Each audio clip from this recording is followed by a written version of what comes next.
The news that 86% of our schools here in Greater Manchester contain deadly asbestos, which causes cancer, is quite worrying, isn't it, Ian? I mean, what's your reaction? Well, I'm reassured in as much as we've had an asbestos survey, so we know that although there is asbestos in the school, it's safe, because asbestos which is covered, which is not exposed to the air and which people aren't touching, doesn't present a risk.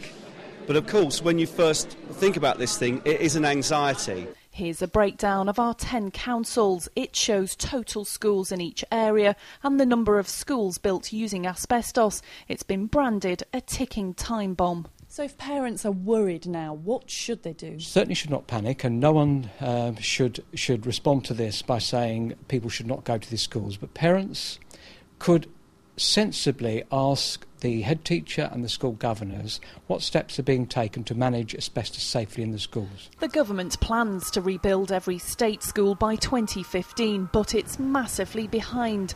Until then, if the asbestos is disturbed or damaged, then little fibres are released and breathed in by our children. The problem is each exposure is cumulative and can cause mesothelioma. There's been a rise in the number of teachers with the disease. How many children could be affected remains to be seen. We want an audit of all schools to see that the management of asbestos is being done correctly and reported properly. And finally, we want the government to accelerate its replacement of schools, its rebuilding of schools, to eliminate this problem. Last year, Britain's youngest asbestos victim died. 28-year-old Lee Carlisle from Failsworth is thought to have contracted mesothelioma while passing a factory on her way to school back in the 80s. No one's saying that at the moment we know that children are dying as a result of asbestos in schools.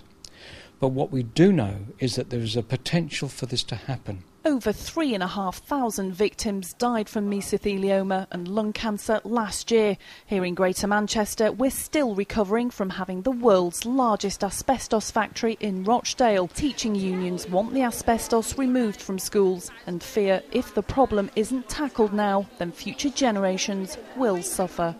Beverly Walkden for Channel M News.